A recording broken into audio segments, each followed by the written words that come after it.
No programa Roda Viva do dia 26 de março, o juiz Sérgio Moro falou sobre a prisão de condenados e o excesso de recursos permitidos pela legislação brasileira.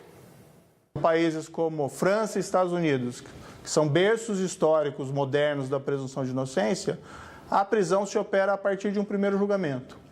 E a eventual interposição de um recurso contra esse julgamento não impede que desde logo a prisão seja operada.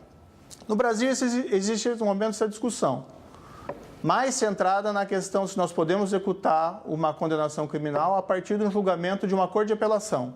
Ou seja, nem ainda de um primeiro julgamento, mas sim de um segundo julgamento.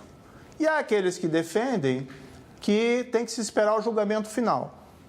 Seria ótimo esperar o julgamento final. Mas aliado a essa exigência de esperar o julgamento final, com o nosso sistema processual, que ele é extremamente generoso em relação a recursos, isso na prática acaba representando um desastre para a efetividade do processo penal. E aí se tem aqueles processos sem fim, aqueles processos que levam uma década ou até mais de uma década, e com agravante, porque a nossa lei prevê que durante o processamento desses recursos, ainda assim continua a correr aquilo que a gente chama de prescrição, que é um tempo que a lei fornece para que o recurso seja julgado. Se não for julgado até aquele tempo, o caso a gente chama assim prescreve. Aí o tribunal não vai decidir nem sobre a culpa ou a ausência de culpa, mas vai simplesmente dizer que não pode mais punir pelo decurso de prazo. Isso na prática é impunidade.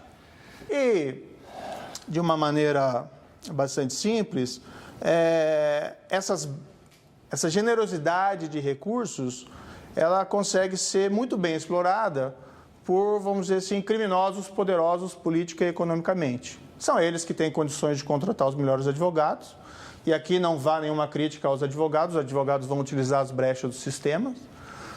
Só que esse efeito prático é o que nós temos muitas vezes, a impunidade dos poderosos, o que é contrário, vamos dizer assim, aos compromissos maiores que a gente tem na nossa Constituição de garantir liberdade e garantir também igualdade. E se alguém cometer um crime, a regra é que essa pessoa tem que ser punida. Não pode ser colocado num sistema judiciário de faz de conta. O juiz Sérgio Moro destaca a questão da morosidade, né, do sistema. Só que ele vai pelo caminho errado. Se é moroso o sistema, é porque a legislação permite isso. O Código de Processo permite recursos. Ele, juiz, devia dizer o seguinte: vamos fazer um movimento para alterar o Código de Processo.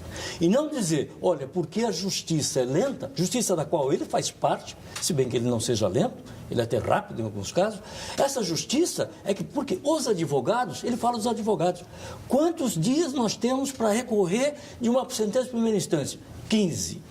Quantos dias nós temos para recorrer na decisão de segunda instância? 15. Embargo, 5 dias. Quer dizer, os advogados têm prazos exíguos para recorrer. O problema é que quando recorre, a justiça demora para apurar, para decidir em cima desse recurso. Então, não é culpa, Sérgio Moro, não é culpa dos advogados. Sejam ricos, sejam pobres, porque os pobres não ficam indefesos, o senhor sabe disso. Na sua corte, não há um acusado que não tenha um defensor, porque quando ele não pode pagar, tem um defensor público. A Defensoria Pública Brasileira é composta por competentes profissionais. Ela precisa ser ampliada para atender a demanda. Mas essas colocações do ministro Sérgio Moro, vai me desculpar, ele devia ter encaminhado para o outro lado. E não dizer, olha, porque a justiça é lenta, nós temos que abreviar os recursos. Ora, bola. Você concorda, Karine? Concordo perfeitamente. A gente não está falando em brechas do sistema, a gente está falando de um sistema. É assim que o sistema funciona, a legislação é essa. Se há pessoas que não concordam com o número excessivo de recursos, e como bem colocado aqui pelo Ayrton, a questão não é o número excessivo de recursos, mas a morosidade do próprio judiciário. Enquanto a gente tem prazos exíguos para cumprir, o judiciário demora. E aí vem a pergunta, o que a gente precisa fazer para resolver?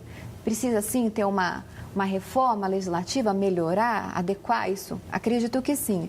E a gente precisa também que o executivo amplie o orçamento para ter mais concursos públicos. Aqui a gente tem o TJ de São Paulo, por exemplo, com um número substancial de processos para cada desembargador julgar. Então, seria mais adequado aumentar o número de desembargadores para a gente ter uma justiça mais eficiente.